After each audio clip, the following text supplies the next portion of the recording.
Hello there, Bia. Welcome. Today, we're going to talk about something really important in American history. It's called the Declaration of Independence. Now, that sounds very serious, right? But I want you to think about it in a fun way. Think of it like a breakup letter. Exactly. You see, a long time ago, the American colonies decided they didn't want to be ruled by the King of Great Britain anymore. So they decided to break up with him. And they thought it was really important to write down all the reasons why, to make it all official. So, if you have to write the most important letter in your country's history, who do you choose to write it? Well, back in June of 1776, they put together a special team for this big, big job. They called this team the Committee of Five. It was a group of very smart leaders. You might have heard of Benjamin Franklin or John Adams. But one person, Thomas Jefferson, was chosen to be the main writer. He was the one who actually sat down and wrote the famous first words of this breakup letter. Okay, so what did this famous letter actually say? It wasn't just, "We're breaking up with you." Oh, no. It had some of the most powerful and beautiful ideas about freedom that had ever been written down. The most important idea was right there at the beginning. It said that all men are created equal. Now, Bia, this was a huge idea. In a time of kings and queens, most people thought the king was better than everyone else. This letter said, no, everybody is born equal. Everybody's important. That was amazing. The letter also talked about something called unalienable rights.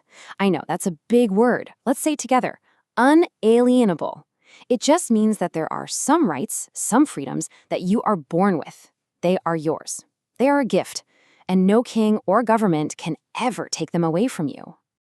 And the letter named 3 of these special rights: the right to life, the right to have your life be safe, the right to liberty, which just means freedom, and the right to the pursuit of happiness, which means you have the freedom to chase your dreams and find what makes you happy. Aren't those wonderful ideas? All right. Now, for a part of the story that can be a little tricky, so listen close. When did this breakup become official? Well, there are actually 2 very important dates we need to remember. Okay, look here.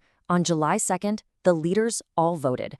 They all said, yes, we want to be independent. That was the big decision.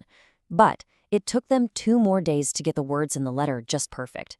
So on July 4th, they all agreed on the final letter. And that is the day that became America's birthday. So let's look at this timeline. It makes it easy. July 2nd, they vote. July 4th, they approve the letter. And here's another fun fact for you. They didn't even sign the fancy, famous copy of the Declaration until almost a month later, on August 2nd. Isn't that interesting? So this letter is almost 250 years old. That's a very long time. How does it still matter today? Well, we can see how much it matters every single year during a very big celebration. Every year on the 4th of July, it's a huge party all across America. Families have picnics, there are big parades in the streets, and people go to baseball games. And then, at night, the best part, there are beautiful fireworks that light up the sky. It's all a big celebration to remember that day when they declared their freedom. And that brings us to one last thing to think about. Remember that, right? The pursuit of happiness?